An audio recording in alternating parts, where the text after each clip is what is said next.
Hey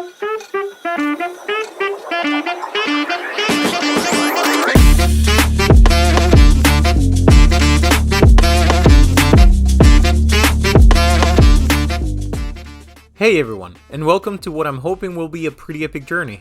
If you're like me, you've probably spent countless hours scrolling through custom builds, dreaming of having your own. Well, that dream is finally becoming a reality. This right here is where it all starts.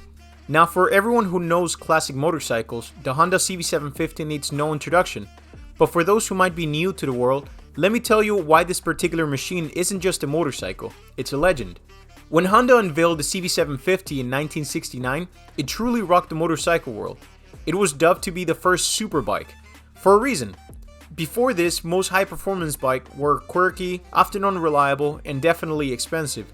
The CB750 changed all of that. It offered an incredible performance with its revolutionary inline 4-cylinder engine, a 5-speed transmission, and get this, a front hydraulic disc brake, which was particularly unheard of on production bikes of the time. It was reliable, relatively affordable, and it redefined what a motorcycle could be. It basically set the standard of what modern motorcycles would be. My bike, the 1975 CB750F, is particularly special. The F series was Honda's more sporty iteration of the classic, often considered the precursor to modern sports bike. It had a sleek, slightly more aggressive styling, a 4-into-1 exhaust, and some of other performance tweaks. It's truly a piece of motorcycle history. This isn't just a project to build a cool bike, it's a project to connect with that history, to understand the mechanics myself, and honestly to prove myself that I can take something old and neglected and bring it back to life in my own style. I'm not an expert mechanic, I'm far from it, and this is going to be a massive learning curve, and I'm sure there will be plenty of frustrating moments, but that's part of the adventure, right? Alright. I haven't done really a lot. I just removed the tail, the seat, and the engine, which is here. What I've been doing is that I'm trying to mark everything as I go. Hopefully it's going to help me a little bit more on that than that one, which I don't think it was such a hard problem because I'm still going to rewire this all new because I have the Mo unit. I don't really know what I'm doing, so I'm going to remove the carbs. I'm going to fix those, make sure that fuel is going through it, make sure that the engine has oil, and then see if I can get it unstuck. But in the meantime, as I take things out, I'm going to start doing that. I'm going to start labeling it, so by the time I start putting things together, at least I know where they go. Okay, I think I'm going to call it for tonight actually, because I was trying to remove this cover so I could have some leverage to turn the engine over to see if I could move it, because right now it's stuck, it's seized in place, and every bolt came out except for the one at the bottom. So tomorrow I'm gonna go buy a torch or something so I can heat it up and remove it. So for now, that's the way it's gonna be sitting. And for the carbs, I got this 3 were completely stuck in place. I really don't know what it was. Maybe it was the fuel. It was like gunked up in there. So I was able to get all those 3 except for this one. So again, I'm gonna do the same thing. Maybe I can get one of those supersonic or sonic, whatever it is. It's like those vibration machines that help you clean it. Oh, in the garage. Okay, another day in the 750. I was trying to remove the stator cover so I can maybe turn this so I can, I don't know, I'm just trying to get the engine moving. Now, most of the bolts are super rusted. I don't know why they have this type of head. I already had to weld one of them to get it out, so I got one of these so I can get the rest out. And I got this also. This was a game changer, honestly. It's crazy how it's a cheap one, I'm afraid, and I've been using it to clean the carburetor parts, and it's crazy how clean they come out. So I was not able to get it loose. I put a bar here. I was trying to I tried everything honestly, and I couldn't get it loose. There is oil, mystery oil in all cylinders. I can't really see. I don't have one of those cameras that go inside of this space, and so I could see whether it's passing through the piston rings or not, or it's just pulling there. Yep, I'm gonna take the whole engine out. I do have there I have all the pistons, rings. On top of that box there is a bunch of gaskets. So what I've done so far, I removed the exhaust, the brake. I'm basically trying to, I really want to use this stock brake. I want to keep as many stock things as I can. And now I was pretty much going to remove the engine. If you see it here, this side, the bracket that holds the engine, you can remove the entire bracket, and that's in both sides. This side is welded in place, you see? So it's made for you to take it off on one direction. Okay, I removed the oil pan, and again, it doesn't have any chunks of metal or anything that I wouldn't like to see there, to be honest. It just looks like the last oil change was pretty much when they bought it, because it's pretty thick. Damn, boy, he's thick! Tomorrow you'll see the engine separate from the frame.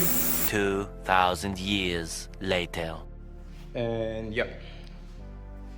So tomorrow I'm gonna start taking apart all this section. I don't think the head is gonna be hard to take out. The cylinders are gonna be probably hard to get out, because I'm assuming that's the reason the engine is not, it's seized. I'm assuming the pistons are just rusted in place, because when I bought it, it came with no spark plugs. So I'm assuming it just sat outside and it just rusted in place. So yeah, but at least I'm pretty happy that everything that I've taken out seems to be clean. No signs of overheating or anything. These are videos that I sent my friend explaining that, as I predicted, the head came off easily, but the pistons were rusted solid. With some electrolysis and patience, I was able to remove the cylinders and later spend some time polishing the exhaust side of the head. Now it's the next day, and we're gonna see how the tank looks. I have to clean up this mess, but let's see how it is, how this looks.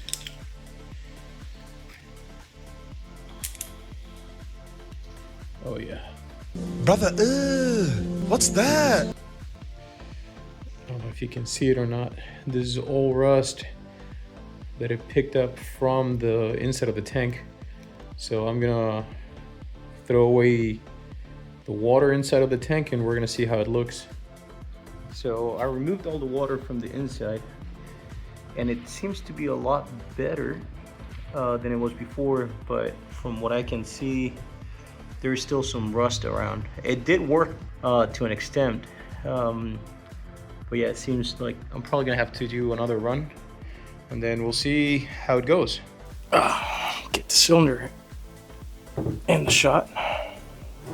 So you basically have one compression top, second is going to be this one, and third is going to be the sandwich of the oil barrier ones. The top one should be between 0.007 and 0.016, and the second ring should be 0.010 and 0.0352. So I'm going to get my gauges now. Oh, if I can find them. All right, so I ended up going to the auto parts store and got a combination filler gauge. And I know how it works. Now that I bought one, I'm probably gonna find the one that I lost, along with the 10mm.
if you can do this with a friend, it would be so much easier, because they fit in place really snug.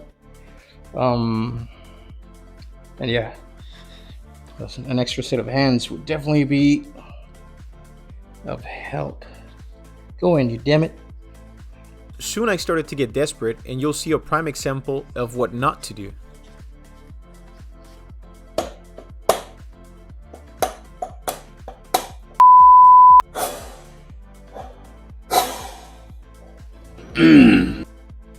No. Broke the ring. Yeah, so I was thinking, I don't know if it's the quality of the rings or just me being horrible at mounting this.